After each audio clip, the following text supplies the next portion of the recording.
Bueno, yo no voy a agradecer otra vez más, ¿no?, a todos los organizadores y demás.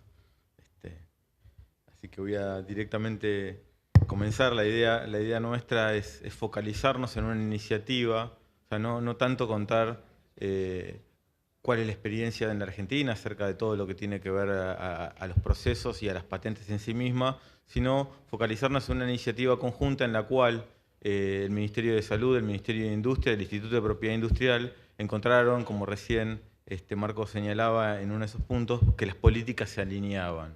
Bien. Nuestro país es un país donde tiene considerado al derecho a la salud como un derecho con jerarquía constitucional. Bien, está incorporado con esa jerarquía a través de tratados internacionales. Eh, el acceso a medicamentos es un componente principal, es la principal herramienta terapéutica que los médicos utilizan para prevenir o cuidar la salud de las personas, proteger de la enfermedad. Por otro lado, la industria farmacéutica representa una industria que genera empleo, que genera innovación, eh, que genera ingresos al país. La industria nacional estoy hablando, ¿no? La industria localizada en la región. Eh, y teniendo en cuenta esto, es donde nos preguntamos qué era lo que teníamos en la Argentina, qué era lo que estábamos patentando, ¿no? O sea, nosotros encontramos una situación en la cual vemos que existen monopolios en el mercado, que esos monopolios ejercen muy bien su poder, fijando precios superiores a los socialmente óptimos en un caso competitivo. Eh, y, y nos preguntamos por qué tenemos los monopolios que tenemos, cuáles son y qué deberían cumplir. Bien, entonces, ¿cómo pasa? Como que sí. ¿Hasta dónde hay que apuntar? Entonces, lo primero que uno se pregunta es, ¿qué es lo que se patenta? ¿Qué es materia patentable? ¿No? El ADPIC lo dice claro, son productos, procesos que entran en actividad inventiva, sean susceptibles, sean nuevos y sean susceptibles de aplicación industrial. La ley argentina, adaptada, ¿no?, al ADPIC, dice algo muy parecido, dice que sean nuevos, entran en actividad inventiva y sean susceptibles de aplicación industrial. ¿Hay algo más que se dice al respecto? ¿Hay algún compromiso superior a eso que se haya comprometido? Dijimos no. La verdad es que no, eso es lo que dice, eso es lo que como país tenemos la obligación de cumplir. Entonces, avanzamos en la pregunta y dijimos, bueno, caractericemos, veamos a ver qué tenemos patentado, qué es lo que hay en nuestro país, de qué tipo de monopolios farmacéuticos estamos hablando. Bien, entonces se encaminó un estudio dirigido por el profesor Correa, donde buscamos eso, tratar de analizar qué tipo de patentes teníamos. Ahí veíamos algunos datos, digamos, como para contextualizar, de las patentes que logramos identificar y analizar apropiadamente. No significa que sean todas, sino que son una gran parte, digamos, que son aquellas que pudimos caracterizar apropiadamente. Vemos que se estarían venciendo en los próximos años una cantidad muy importante de ellas, 25% del 2016, 20% del 2017. Vemos que los titulares de las patentes farmacéuticas casualmente no son laboratorios, no son titulares nacionales, ¿no? Son 43% de la Unión Europea, 36% de Estados Unidos, entre otros, y Suiza 19%, y solamente el 2% son de titulares nacionales. ¿Bien? Lo cual replantea la pregunta para uno decirse, y ¿es real que el régimen de propiedad intelectual incentiva la innovación, a la investigación y al desarrollo en nuestro país? Y la verdad es que si uno mira eso diría, y no, lo que parece que incentiva es en otros países, pero no necesariamente en el nuestro. Cuando uno se fija no solo en la nacionalidad, sino cuántos laboratorios concentran las patentes farmacéuticas concedidas, estamos hablando del periodo 2001-2007 que fue analizado, nosotros vemos que el 50% de las patentes concedidas estaban en el 5,58% de los laboratorios. O sea, el 5,58% de los laboratorios que habían solicitado una patente concentraban el 50% de las patentes. Bien. si uno alcanzaba un poquito más la cima, el 10% de las patentes de los laboratorios concentraban el 62% de las patentes. Entonces, lo que podemos ver acá es que hay una alta concentración. O sea, primero uno dice en su diagnóstico que las patentes no son de investigadores nacionales, ni de titulares, los titulares no son empresas nacionales, con lo cual el régimen realmente en cuánta medida incentiva y es un motor de fomento de la investigación y el desarrollo. El dato dice que poco. Bien. Por otro lado, quisiéramos ver a ver cuán distribuido está eso y vemos que está muy concentrado. Bien, que son muy pocos los laboratorios que se llevan la gran cantidad de las solicitudes. Con lo cual uno se vuelve a repensar y ve esto por qué es así. Bien. El paso más importante fue tratar de caracterizarlas en su sentido, a ver de qué era lo que se estaba reivindicando. Bien.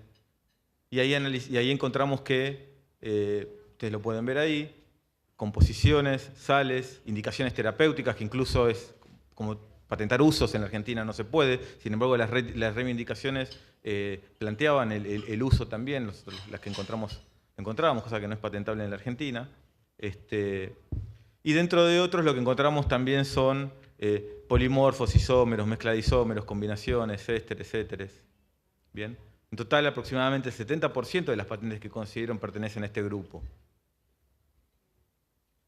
Entonces, lo que nosotros decíamos era, bueno, si las patentes sirven como un incentivo o deberían servir, su justificación teórica es recuperar aquel dinero invertido por los investigadores o por los financiadores de las investigaciones para generar innovación.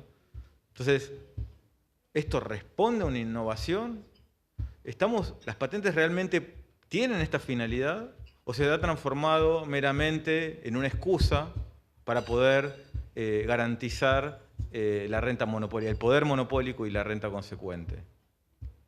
Bien. Bueno, a partir de ahí aparece la revisión de las guías, recomendaciones, las consultas a expertos, y muchos dicen que justamente el 70% de las patentes que nosotros caracterizamos, sales, polimorfos, ésteres, composiciones y demás, en realidad no revisten de mérito, en general no revisten de mérito inventivo. Bien. Encontrándonos frente a esta situación, lo que planteamos es qué podemos hacer nosotros, bien, como para poder mitigar el impacto de estos monopolios, que por cierto son monopolios legales, son monopolios que existen gracias a la intervención estatal. Así que aún aquellos más conservadores que defienden un régimen capitalista sin intervención estatal, donde el Estado debe ser pequeño y demás, no se tienen que olvidar de que las patentes las tienen gracias a que el Estado interviene y les da esa protección. Bien.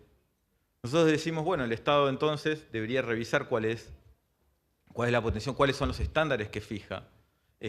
Entendemos que hay diferentes momentos en el cual uno puede intervenir para mitigar este poder monopólico. El primero es antes, o sea, hacer que el monopolio no exista nunca. Bien. Y la respuesta a eso es buscar esquemas de investigación y desarrollo que no terminen, que no resulten en un monopolio. Bueno, ya tuvimos en la mesa anterior la discusión acerca del grupo de expertos de investigación y desarrollo, financiación y coordinación de la OMS, que si bien estaba focalizado en enfermedades de tipo 2 y 3 y las 1 que afectan a los países en desarrollo, el punto principal era buscar cuáles son estos mecanismos alternativos. Bien. Conocimiento abierto, compartido, proyectos coordinados, pools, digamos, de financiamiento y demás. Son muchas de las iniciativas que terminarían en desvincular el precio de la investigación y el desarrollo. Esa es la primera medida, lo primero que uno podría hacer. Bien, que es estar antes de generar un sistema alternativo de innovación.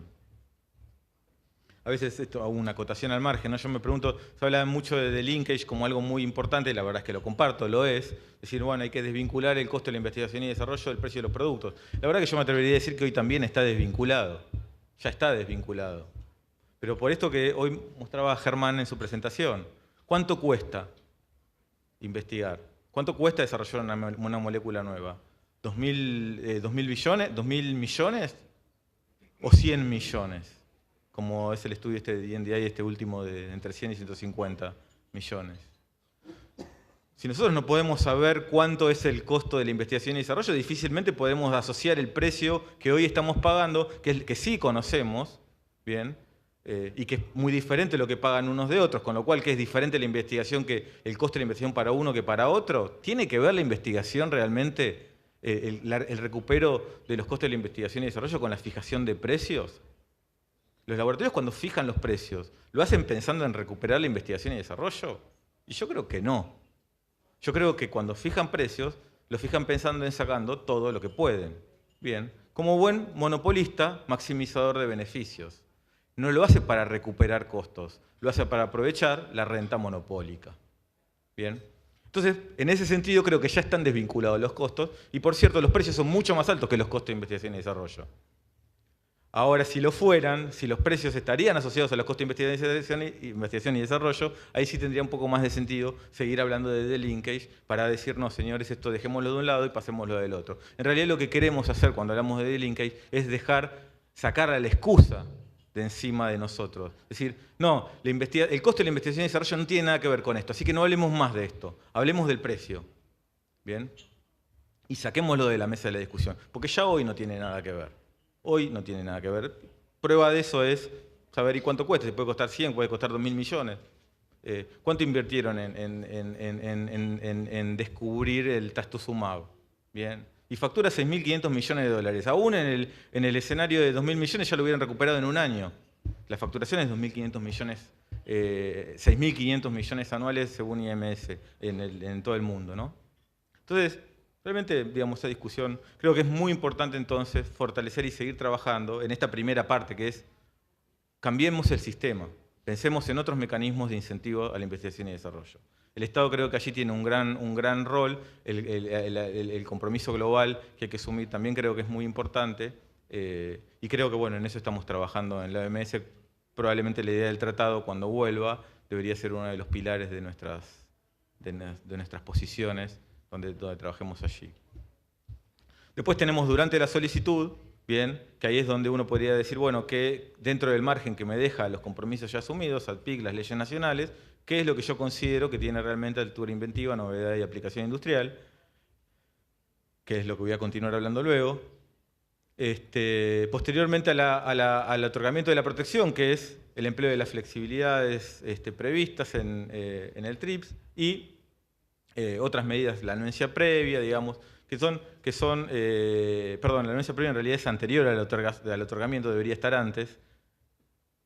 Me confundí de renglón, perdón, cuando lo leí, estaba leyendo la diapositiva. En realidad, las compras centralizadas, que puede tener que ver con la iniciativa, por ejemplo, la del fondo rotatorio de la OPS, ¿bien? Donde en realidad lo que hace es tratar de compensar el poder monopólico de un lado, desde el lado de la oferta, con el monopolio del lado de la demanda.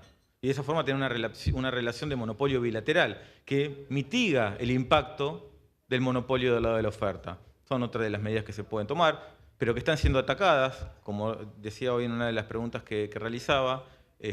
Hoy el fondo rotatorio ya no pudo negociar la compra de la vacuna para el VPH y todos nuestros países lo están sufriendo en sus presupuestos, lo están sufriendo, lo sufrieron muchos, no sé si ya todos lo han resuelto, en saber realmente cómo van a garantizar que estos programas de vacunación tengan continuidad y a costa de qué. Bien. Y finalmente, bueno, posterior al otorgamiento de la protección, porque ustedes saben que el dinero que gastan en marketing, que hoy también nos mostraba Germán, es justamente para garantizarse luego, bien, y seguir teniendo el monopolio. La idea es básicamente continuar con un monopolio.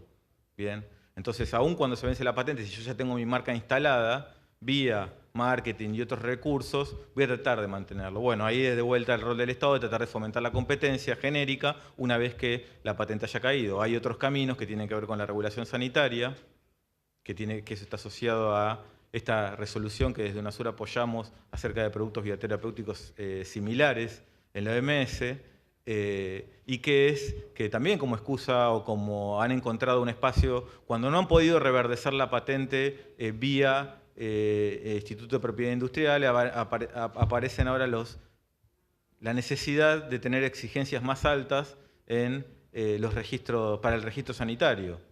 Bien, si esas exigencias las transformamos en prohibitivas al acceso a la competencia, el monopolio va a continuar.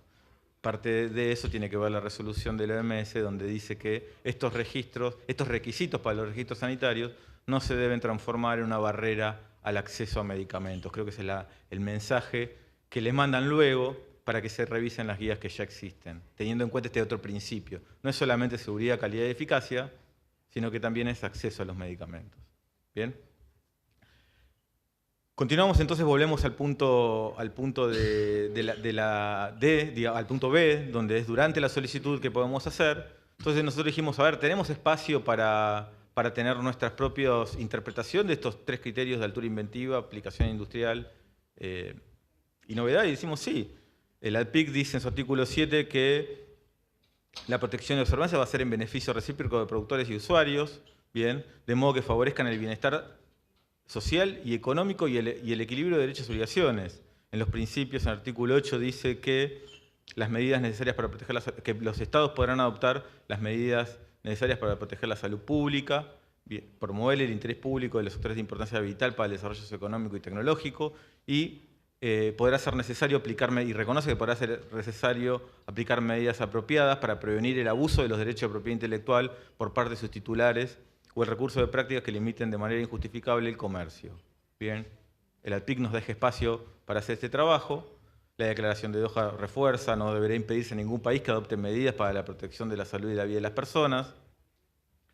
Y también el acuerdo se debe interpretar y aplicar de manera que apoye la salud pública, promoviendo el acceso a medicamentos, tanto existentes como los que se investigan. Entonces, encontramos que tenemos un amplio espacio para la interpretación, que ya cuando se firmaron esos acuerdos, se pensó en que, y sobre todo en la declaración de Doha, en que los países puedan adoptar sus propias pautas en el marco de lo previamente acordado. Este es un poco el estudio que inspira lo que se hizo en la Argentina, que pasó previamente por una instancia de negociación en Mercosur, que me sentía muy bien cuando veía la presentación de esta mañana como la recomendación de la doctora Sell de qué es lo que se podría hacer, que sería muy importante. Bueno, esto es una de las cosas y este es el camino que tomamos en Argentina. Previo paso por la reunión de ministros de salud de Mercosur, que declaró que considerando que en nuestra región se despertaba preocupación debido a la proliferación de solicitudes de patentes sobre materias que no constituyen propiamente una invención o son desarrollos marginales, los ministros acordaron promover la adopción de criterios que protejan a la salud pública en pautas o guías de patentabilidad.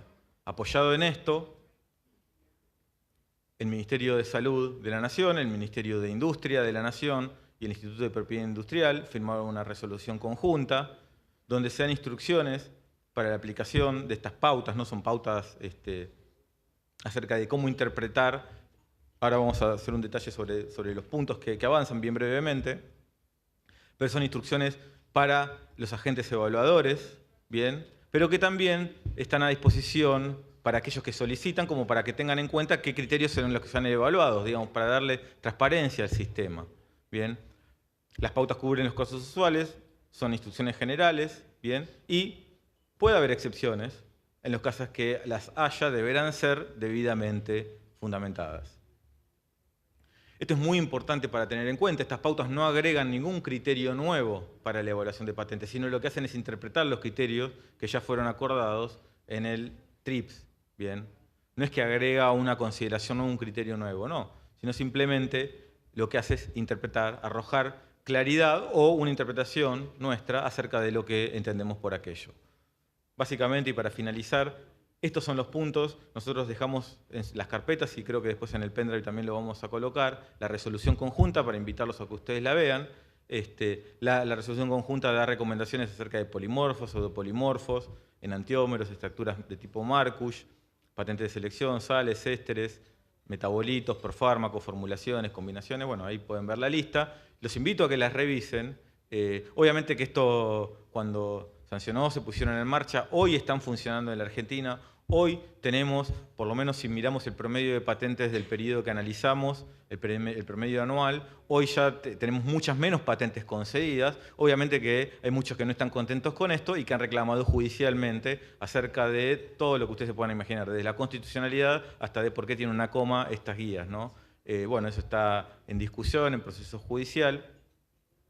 Esperamos que se resuelva favorablemente. Nosotros entendemos que tenemos todo el respaldo, digamos, jurídico a nuestro favor.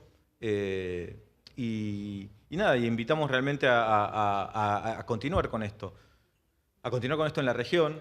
Yo recuerdo que en el plan de trabajo del Grupo de Acceso a Medicamentos, en el plan de trabajo del Consejo Sudamericano de Salud, uno de los puntos es avanzar sobre las guías sobre las pautas de patentabilidad o guías sobre patentabilidad. Lo mismo ocurre en el Mercosur. En el Mercosur ahora se está trasladando la discusión hacia el subgrupo de trabajo de industria, el subgrupo de trabajo número 7, que es vinculante, las decisiones que tienen luego se deben incorporar dentro del marco jurídico nacional. Entonces, por eso la idea es que desde ese espacio, no tanto de una declaración política, sino que pase a ser algo más